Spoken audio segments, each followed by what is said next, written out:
نحمده ونصلي على رسوله الكريم أما بعد فأعوذ بالله من الشيطان الرجيم بسم الله الرحمن الرحيم قد أفلح المؤمنون الذين هم في صلاتهم خاشعون رب اشرح لي صدري ويسر لي أمري واحلل عقدة من لساني يفقه قولي سبحانك لا علم لنا إلا ما علمتنا إنك أنت العليم الحكيم اللهم انفعنا بما علمتنا وعلمنا ما ينفعنا وزدنا علما اللهم إنا نعوذ بك من علم لا ينفع ومن قلب لا يخشع ومن نفس لا تشبع ومن دعوة لا تسمع ہر قسم کی تعریفات و تحمیدات، تسبیحات و تقدیسات، تہلیلات و تمجیدات اور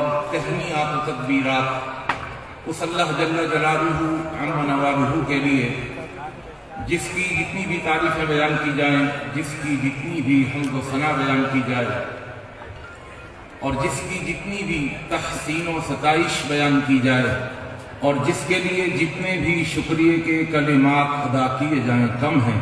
حق یہ ہے کہ حق ادا نہیں ہو سکتا۔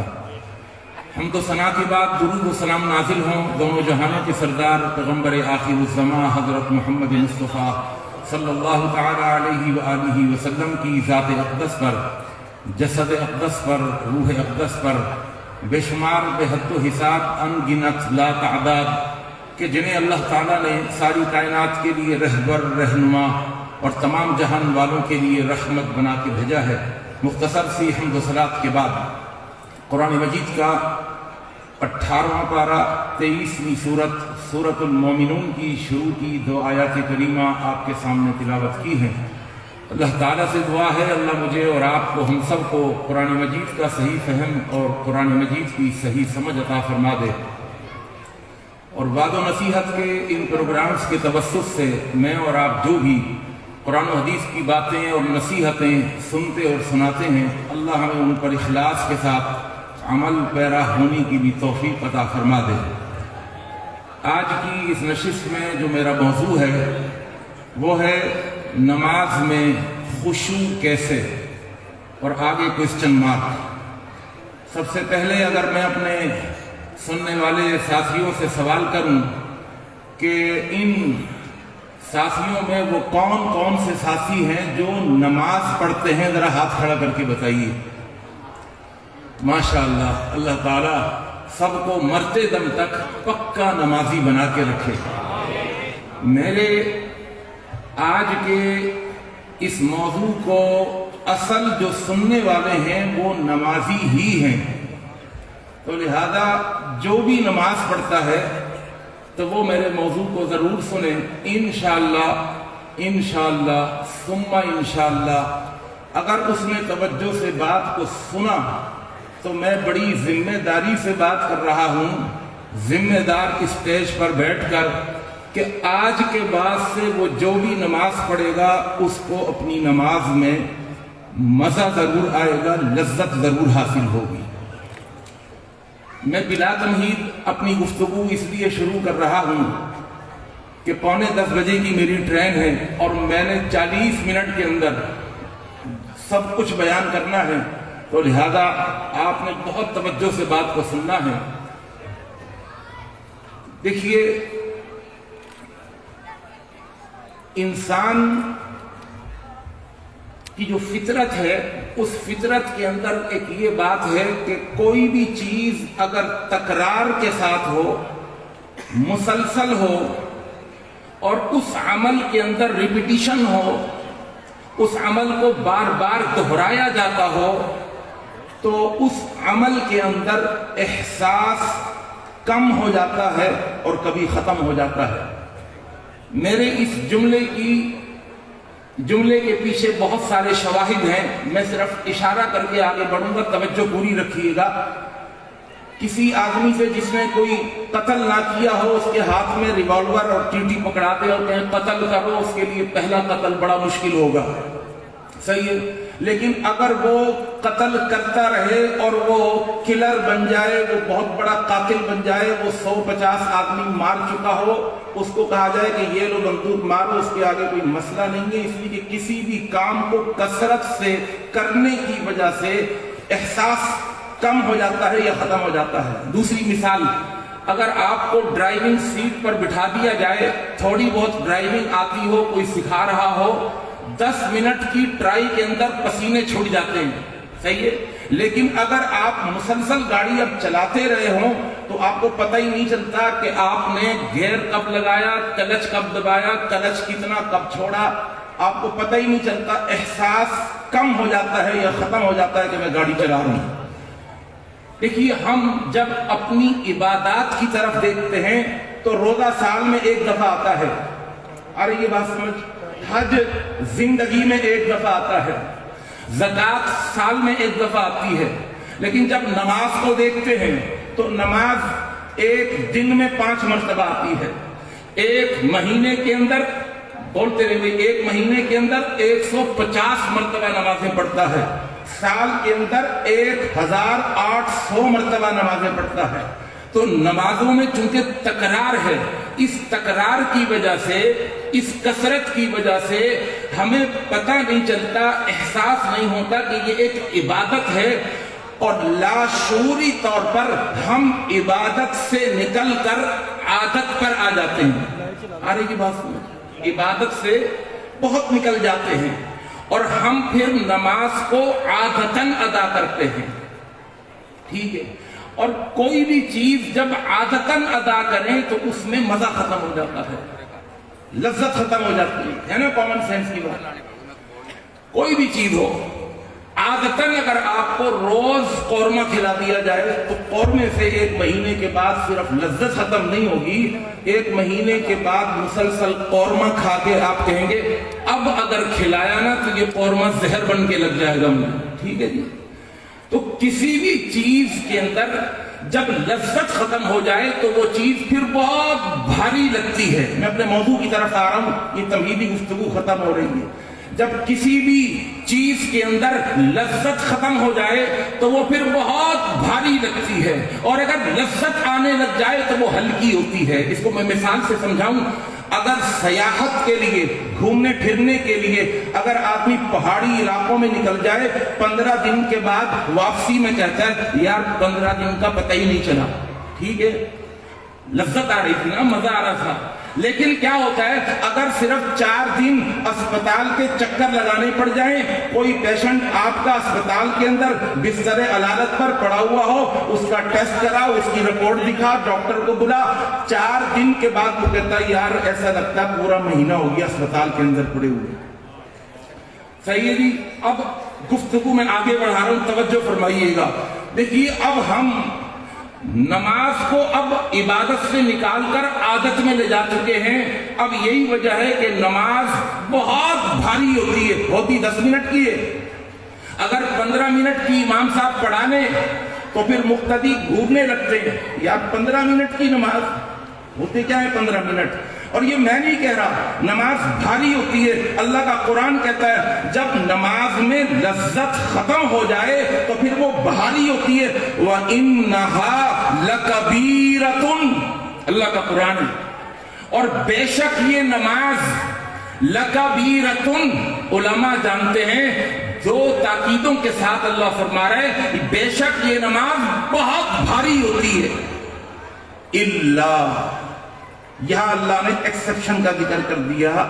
ہاں کچھ لوگ ایسے ہیں کہ جن کی نماز بھاری نہیں ہوتی، جن کی نماز بہت وزنی نہیں ہوتی۔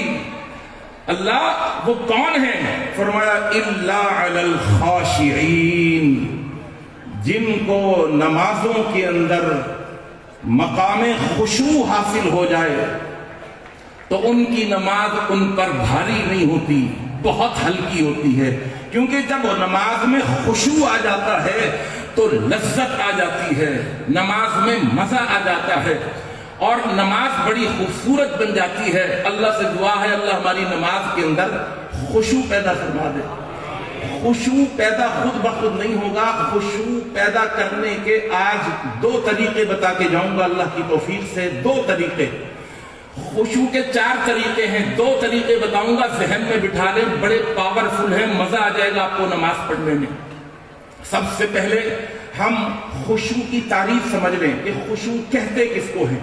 علامہ ابن قیم نے خشوع کی تعریف لکھی ہے, تذلل القلب وخوفه من اللہ تعالی وثمرته تظہر علی الجوارح. خشوع اللہ سے ڈرنے کا نام ہے اور تذلل کا نام ہے. وَتَرَاهُمْ يُعْرَضُونَ عَلَيْهَا خَاشِعِينَ مِنَ الذُّلِّ. انسان میں اتنا جھکاؤ پیدا ہو جائے, وہ اتنا گر جائے, اس کے اندر اتنی عاجزی اور انکساری پیدا ہو جائے, اتنا تضرع اور تذلل پیدا ہو جائے, وہ اپنے آپ کو کم تر سمجھتے ہوئے کم ترین سمجھنے لگے, اس کو خشوع کہتے ہیں. یہ تعریف تھوڑی سی مشکل ہے, میں مثال سے سمجھانے کا عادی ہوں, توجہ رکھیے گا. دیکھیے جی, ایک ہوتا ہے کمتر اور ایک ہوتا ہے برتر, سمجھتے ہیں نا. ایک ہوتا ہے جونیئر اور ایک ہوتا ہے سینئر, ایک ہوتا ہے اناڑی اور ایک ہوتا ہے کھلاڑی. اب ذرا توجہ فرمائیے گا, جب کوئی کمتر کسی برتر کے سامنے آتا ہے تو اس کمتر کو کمتر ہونے کا علم حاصل ہونے کے بعد جو اس کے اوپر کیفیت طاری ہوتی ہے, اس کیفیت کو خشوع کہتے ہیں. ابھی بھی نہیں سمجھے, مثال سے سمجھیے گا. ایک علاقے کا ایس ایچ او ہوتا ہے, تھانے کے اندر ایس ایچ او ہوتا ہے, یہاں بھی بیٹھے ہوئے ہوں گے بڑی معذرت کے ساتھ, ان کی بڑی عزت ہوتی ہے اپنے علاقے کے اندر. ایس ایچ او اپنے علاقے کے اب بادشاہ ہوا کرتا ہے. وہ اپنی کرسی پر جب براجماں ہوتا ہے تو بڑے ہی تکبر کے ساتھ, تم تنک کے ساتھ بیٹھتا ہے. اس کی گفتگو کے اندر ایک حکم والا انداز ہوتا ہے, ہوتا ہی نہیں. یہی ایس ایچ او جب کسی آئی جی اور ڈی آئی جی کے سامنے آ جائے, آ رہی کی بات سمجھ, جب آئی جی اور ڈی آئی جی کے سامنے کھڑا ہوا ہو تو اس وقت یہ ایس ایچ او کمتر ہے اور وہ آئی جی اور ڈی آئی جی وہ برتر ہے. تو اس وقت ایس ایچ او کے اندر جو کیفیت ہوگی, اس کیفیت کو خشوع کہتے ہیں. ایک رینجرز کا عام سپاہی ہوتا ہے, جب وردی میں ہوتا ہے تو اس کی ایک اکڑ ہوتی ہے, لیکن جب یہ رینجرز کا ایک عام سپاہی جب کسی کور کمانڈر کے سامنے کھڑا ہوا ہوتا ہے تو اس وقت جو اس کی کیفیت ہوتی ہے, اس کیفیت کو خشوع کہتے ہیں. اور میرے دوستو, میرے بزرگوں, اب ہم اگر ایک چیز کی طرف توجہ دلا رہا ہوں اور آپ نے اگر توجہ کی تو آپ کو مزہ بہت آئے گا, بہت توجہ فرمائیے گا. اب تک تو میں نے عرض کیا کہ ایک ایس ایچ او کھڑا ہوا ہے آئی جی اور ڈی آئی جی کے سامنے. دیکھیے, یہ اگر ایس ایچ او کوئی کارنامے انجام دے کے آئے, اپنے علاقے میں امن قائم کر دیا ہو اور نیک نامی کے ساتھ آئے, انعامات لینے کے لیے آئے, تو بے شک اب بھی یہ کمتر ہوگا اور آئی جی اور ڈی آئی جی برتر ہوگا. لیکن اب ایس ایچ او تھوڑا سا چوڑا ہو کے کھڑا ہوگا کہ مجھے انعامات سے نوازنا ہے, نوازا جانا ہے, مجھے اکرامات سے نوازا جانا ہے, مجھے ابھی انعامات ملیں گے. تو وہ تھوڑا سا چوڑا ہو کے کھڑا ہوتا ہے. اللہ کی قسم کھا کر کے کہتا ہوں, اور اگر کسی ایس ایچ او نے اپنے علاقے میں رشوتیں دی ہوں اور اس کی شکایتیں اعلیٰ حکام تک پہنچ گئی ہوں, اور پھر اس کو سزا دینے کے لیے, اس کو سرزنش کرنے کے لیے, اس کو ڈانٹ پلانے کے لیے اگر کوئی آئی جی اور ڈی آئی جی کے سامنے جب ایس ایچ او کھڑا ہوتا ہے اپنے جرموں کے ساتھ, اپنی کوتاہیوں کے ساتھ, اپنی حکم عدولیوں کے ساتھ, اپنی نافرمانیوں کے ساتھ, اپنی غلطیوں کے پکڑے جانے کے بعد جب کوئی کھڑا ہوتا ہے ایس ایچ او, تو اب وہ صرف کمتر نہیں ہوتا, وہ کمتر ہوتے ہوتے ہوتے ہوتے وہ کم ترین ہو جاتا ہے, وہ اپنی نظروں میں گرنے لگتا ہے۔ اگر آپ نے یہاں تک بات کو سمجھ لیا ہو تو میرے دوستو، میرے بزرگوں، جب یہ نمازی اللہ اکبر تکبیر تحریمہ کے اس عظیم جملے کے ساتھ جب نماز میں انٹری مارتا ہے تو اس کی انٹری بڑی شاندار ہوتی ہے، بڑی جاندار ہوتی ہے۔ ترجمہ کیا ہوتا ہے؟ ترجمہ یہ ہوتا ہے، اللہ علاقے کا میں بہت بڑا وڈیرا ہوں، اللہ میں اپنے مدرسے کا صرف استاد نہیں، بہت بڑا میں مدیر ہوں، میں محتمم ہوں، میں دولت مند ہوں، میں وزیر ہوں، میں بادشاہ ہوں، میں بہت بڑا محقق ہوں، مدقق ہوں، مفسر ہوں۔ لیکن جب اللہ اکبر کا نعرہ مار کر جب نماز میں داخل ہوتا ہے، میرے دوست، میرے بزرگوں، اس لفظ پر غور کیجئے گا۔ وہ اپنی زبان سے کہتا ہے اللہ میں سب کچھ ہوں، لیکن اس وقت میں اس ذات کے سامنے کھڑا ہوا ہوں جس سے برتر کوئی نہیں ہے۔ اور اللہ جب میں اپنے وجود کو، اپنی ہستی کو، اپنی قابلیت کو، اپنی لیاقتوں کو جب میں تیرے آگے رکھتا ہوں تو میں اپنے آپ کو سب سے کمتر پاتا ہوں۔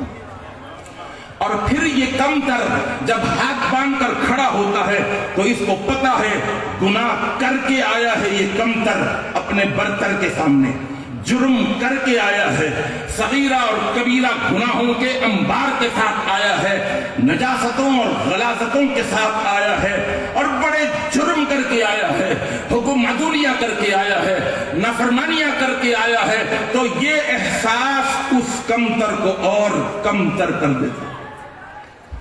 اللہ اکبر، نماز میں اللہ اکبر کہہ کے ایسے ہی داخل نہ ہو جایا کرے اس تصور کے ساتھ کہ وہ سب سے برتر اور میں سب سے کمتر۔ اور میں قربان جاؤں، اللہ نے جو نماز دی ہے نا، اس نماز کے اندر اللہ نے صرف ایک ہدی رکن نہیں رکھا، بہت سارے ارکان رکھے، قیام رکھا، رکوع رکھا، قوما رکھا، سجدہ رکھا۔ اور اللہ اکبر، بندہ نمازی اسی کیفیت میں رہے کہ اپنے کو کمتر سمجھے اور مجھے سب سے برتر سمجھے۔ اللہ نے اسی جملے کو بار بار ریپیٹ کروایا، دہروایا۔ کار رکوع میں جا تو کہ اللہ اکبر اس کیفیت سے نہ نکلنے پائے کہ میں سب سے کمتر اور تو سب سے برتر۔ سجدے میں جا تو کہ اللہ اکبر، سجدے سے اٹھ، اللہ اکبر، پھر سجدے میں جا، اللہ اکبر، دوسری رکعت کے لیے اٹھ، اللہ اکبر۔ آپ ذرا غور کریں، پوری نماز میں آپ کو یہی جملہ ملے گا، اللہ اکبر، تاکہ بندہ اسی کیفیت کے اندر رہے اس 10 منٹ کی نماز کے اندر کہ میں سب سے کمتر اور وہ سب سے برتر۔ اور جب اہل حدیث ہے، ماشاءاللہ، اہل حدیث جب سلام پھیرتا ہے تو سلام پھیرنے کے بعد اس کی زبان پر سب سے پہلا جملہ کیا ہوتا ہے بھائی؟ اللہ، نماز کے اندر بھی میں سب سے کمتر اور تو سب سے برتر، اور نماز سے نکلنے کے بعد بھی میں سب سے کمتر اور تو سب سے برتر۔ اور میرے دوستو، ذرا سا اگر آپ غور کر لیں، نماز کی جو حالتیں ہیں، ان حالتوں کے اندر ہر حالت دوسری حالت سے ذرا مختلف ہے۔ اگر آپس میں دیکھیں تو قیام ذرا برتر ہے اور رکوع کچھ کمتر۔ قیام میں تو اسٹینڈ لیا ہوا ہے نا، کھڑا ہوا ہے، لیکن رکوع میں تھوڑا سا جھکا ہے، تو قیام ذرا برتر ہے، رکوع تھوڑا اس سے کمتر ہے۔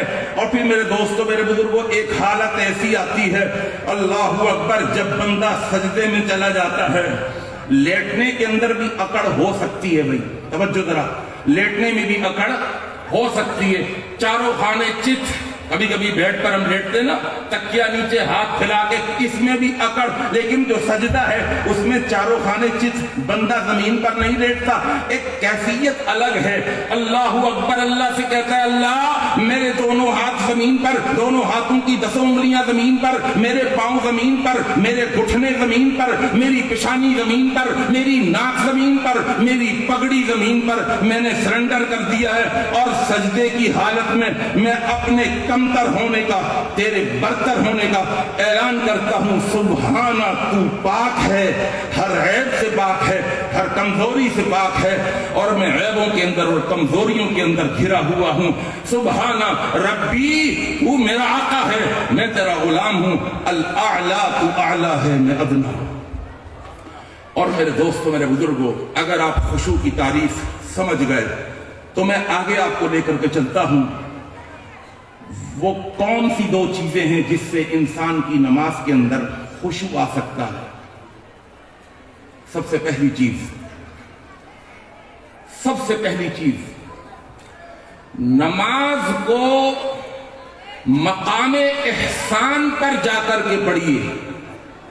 نماز کو، یہ میں نہیں کہہ رہا، اللہ کے پیغمبر سے پوچھا گیا، بخاری کے اندر حدیث ہے، آپ سے پوچھا گیا، جبرائیل نے سوال کیا، مل احسان، احسان کیا؟ دیکھیے، ایک ہوتا ہے عمل اور ایک ہوتا ہے عمل کا حسن، دونوں میں فرق ہے۔ ایک ہے عمل اور ایک ہے عمل کا حسن، دونوں میں فرق ہے۔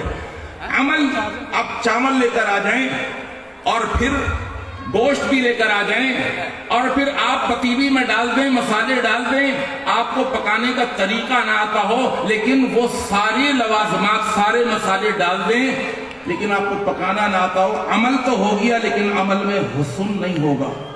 صحیح ہے، وہ کھچڑی بن جائے گی، وہ دلیا بن جائے گا، وہ ریجیکٹ ہو جائے گا۔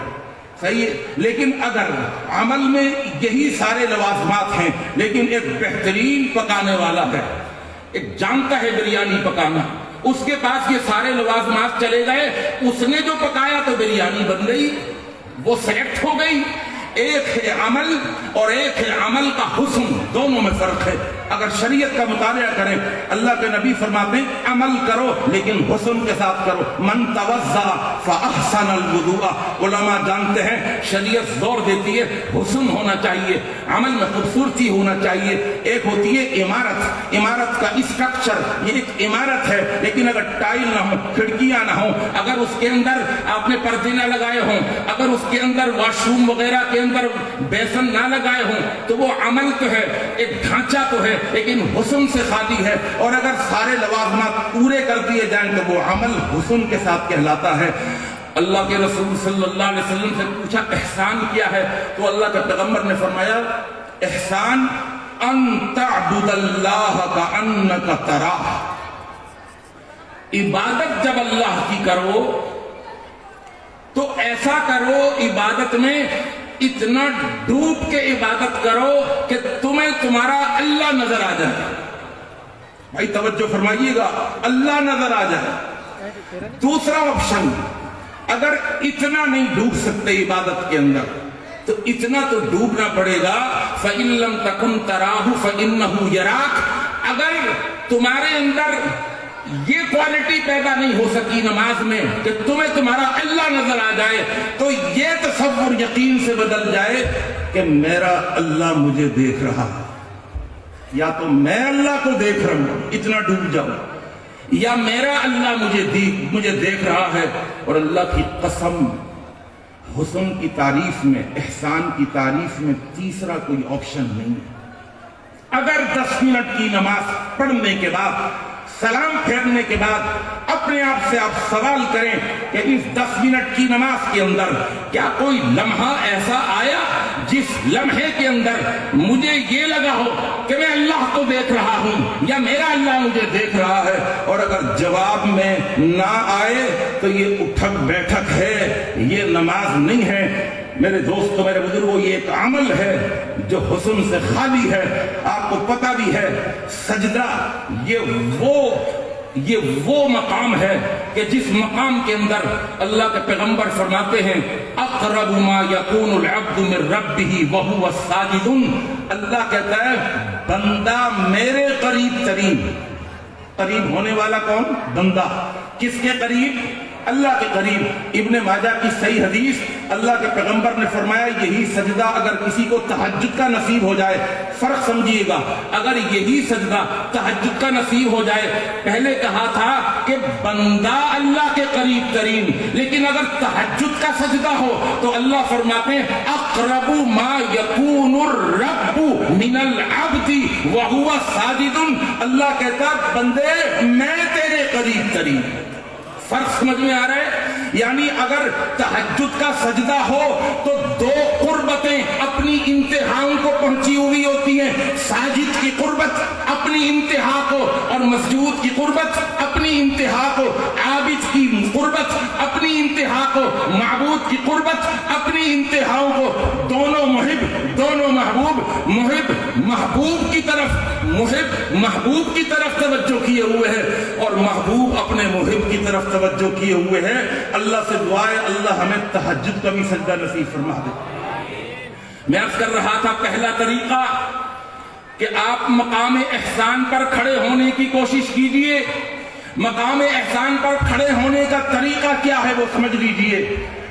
صرف جسم سے نماز نہ پڑھیں, روح سے نماز پڑھیں. تن سے صرف نماز نہ پڑھیں, من سے نماز پڑھیں. صرف ظاہر سے نماز نہ پڑھیں, باطن سے بھی نماز پڑھیں. اور میں آپ کو ایک حدیث سنانے لگا ہوں, اللہ کی قسم جوش خطابت میں یہ جملے نہیں کہہ رہا.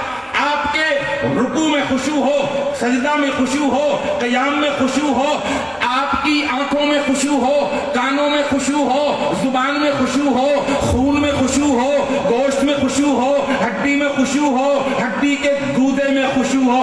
آپ کہیں گے مولوی صاحب جوش خطابت میں کچھ آگے ہی نکل گئے. اللہ کی قسم آگے نہیں نکلا. نسائی کی حدیث سن لو, اللہ کے پیغمبر صلی اللہ علیہ وسلم کے صحابہ کہتے ہیں کانا اذا رکع, جب اللہ کے نبی رکوع کرتے تھے تو کیا کہتے تھے؟ اللہم لک رکعت وبک آمنت ولک اسلمت وعلیک توکلت انت ربی. الفاظ سنیے گا, خشع لک سمعی. آ رہی ہے ترجمہ آ رہا ہے, خشع لک سمعی وبصری ودمی ولحمی وعظمی وعصبی ومخی للہ رب العالمین. اللہ میرا خشوع دیکھ, میری آنکھوں میں خشوع, میرے کانوں میں خشوع, اللہ میرے دل میں خشوع, اللہ میرے جسم میں خشوع, میرے جسم کی گوشت میں خشوع, اللہ میرے پٹھوں میں خشوع, میری ہڈیوں میں خشوع, میرے ہڈیوں کی گودے میں خشوع, میرے دماغ کے اندر ومخی للہ رب العالمین. تو صرف تن سے نماز نہ پڑھیں, من سے نماز پڑھیں, نماز میں ڈوب کر کے نماز پڑھیں. اور جب بندہ نماز میں ڈوب جاتا ہے اللہ کے پیغمبر فرماتے ہیں وَفَرَّغَ قَلْبَهُ لِلَّهِ, نماز میں اپنے دل کو اللہ کے لیے فارغ کر دیتا ہے.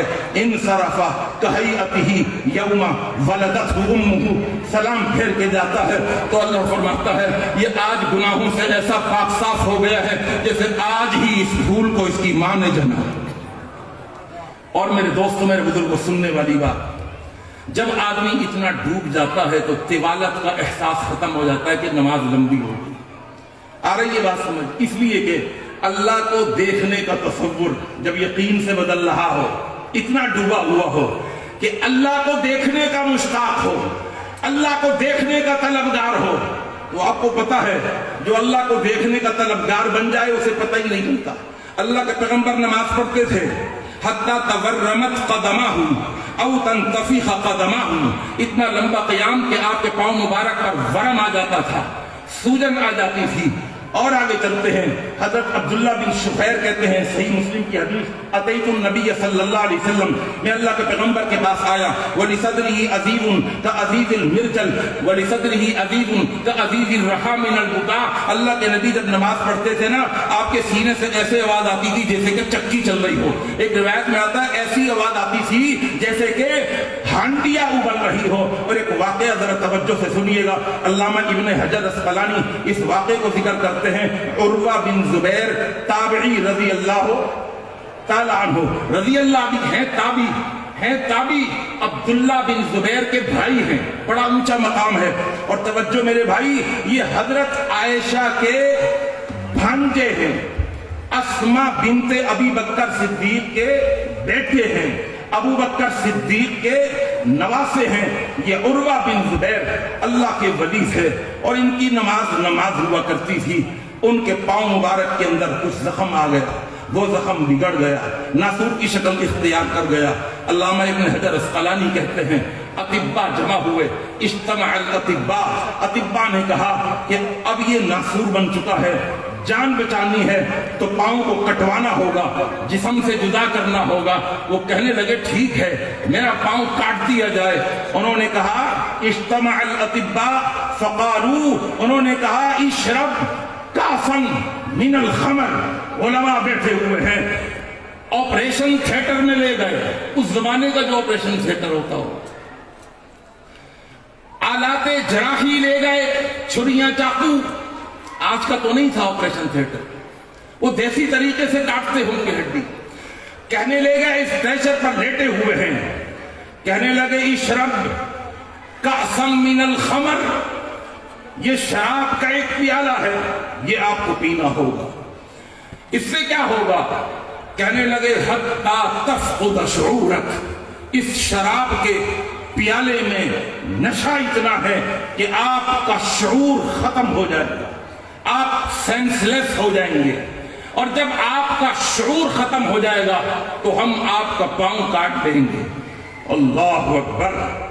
اب آپریشن کی تیاری ہے، شراب کا جام رکھا ہوا ہے، بڑا تیز نشہ ہے. کہنے لگے کیف اشربها وقد حرمها اللہ فی کتابہ، ارے ظالموں شراب کیسے پی سکتا ہوں؟ اللہ نے تو اس کو حرام کر دیا ہے اپنی کتاب کے اندر، شراب نہیں پینے گا. کہنے لگے فکیف نفعل بک اذن، اے عروہ پھر آپریشن کیسے کریں؟ میرے بھائی توجہ فرمائیے گا، کیسے آپریشن کریں؟ انہوں نے کہا ہاں آپریشن کر سکتے ہو، ایک اور بھی نشہ ہے میرے پاس، ایک اور بھی نشہ ہے. کون سا نشہ ہے؟ کون سی جڑی بوٹی ہے؟ کہنے لگے الفاظ سنیے گا، دعونی اصلی حتی اسجد. اے ڈاکٹرو ذرا پیچھے ہٹو، میں وضو کرتا ہوں، میں نماز کے اندر داخل ہوتا ہوں، اور حتی اسجد، جب میں نماز کے اندر سجدے میں چلا جاؤں، فشانکم وما تریدون، جو چاہو میرے ساتھ کر لینا. اللہ اکبر. اب وہ کہنے لگے ٹھیک ہے، کہہ دینا تو بڑا آسان ہے، پڑھیے نماز. فقام یصلی وترکوہ حتی سجد، چھوڑ دیا کچھ دیر کے لیے، نماز میں کھڑے ہوئے، اور جب سجدے میں گئے ڈاکٹر آئے، طبیب آئے، چھڑیاں لے کر آئے، پاؤں کی کھال کاٹی، پاؤں کا گوشت کاٹا، اور جب ہڈی کے اوپر آئے فَأَخَذُوا الْمِنْشَارَ، علماء بیٹھے ہوئے ہیں، منشار آری کو کہتے ہیں، فَأَخَذُوا الْمِنْشَارَ وَعْمَلُوهُ فِي الْعَظْمِ، اور ہڈی کو کاٹنا شروع کیا. اور پھر جب پورا پاؤں کاٹ دیا، جسم سے جدا ہو گیا، تو پھر ان کے اوپر خون روکنے کے لیے کھولتا ہوا تیل ڈالا گیا. فَأُغْمِيَ عَلَيْهِ، سجدے کی حالت میں یہ اللہ کا ولی بے ہوش ہو گیا. اللہ اکبر. یہ تھا ایک نشہ.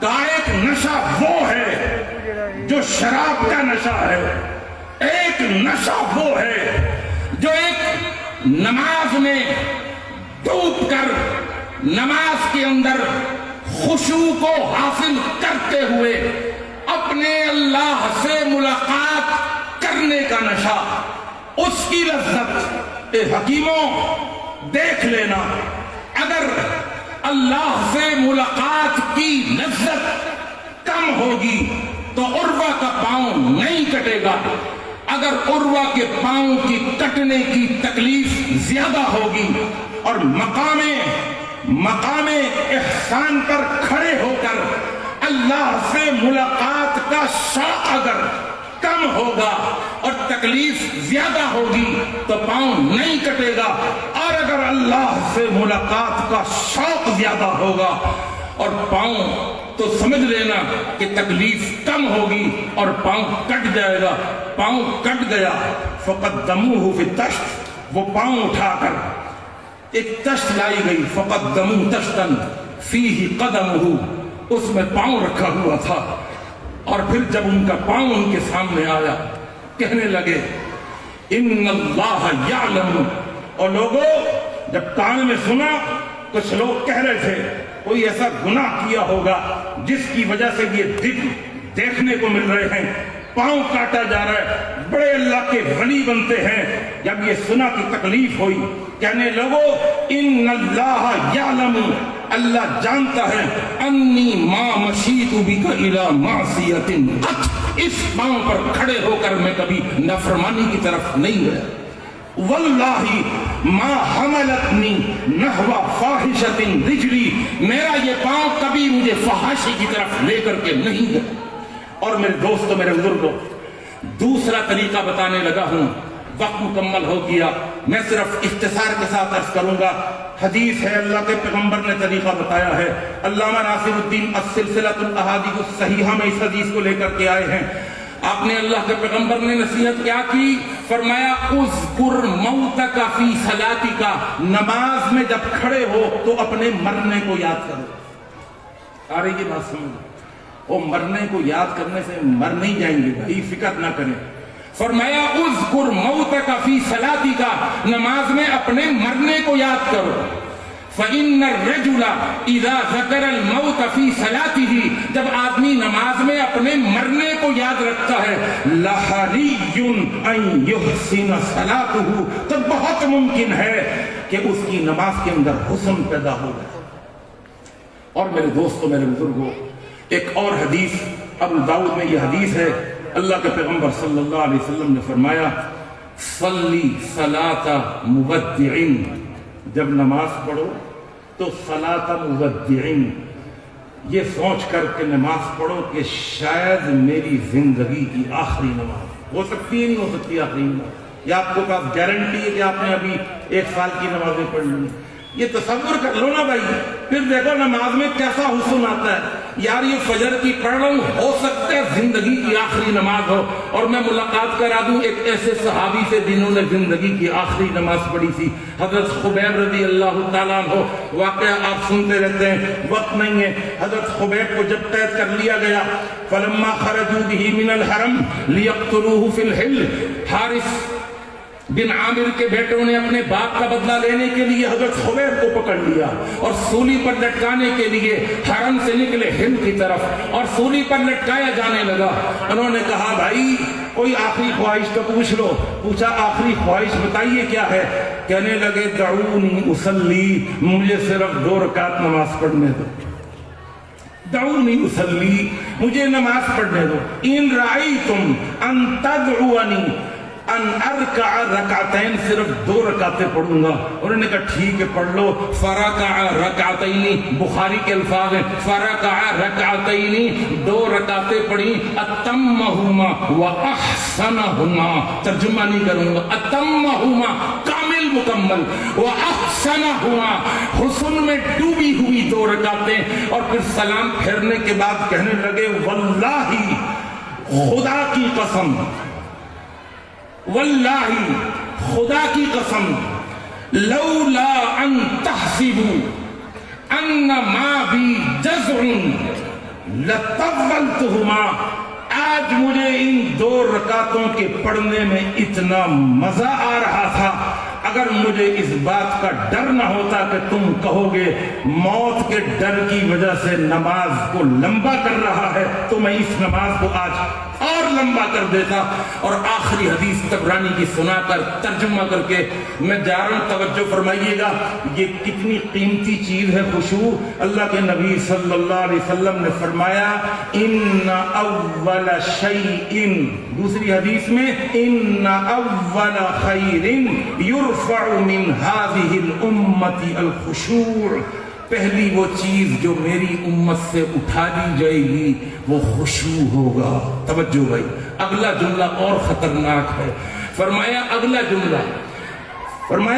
جملہ توجہ، ممکن ہے ان تدخل فی مسجد جماعت فلا ترى فیہا رجلا خاشعا، ایک وقت آئے گا خشوع اٹھا لیا جائے گا، نماز حسن سے خالی ہوگی۔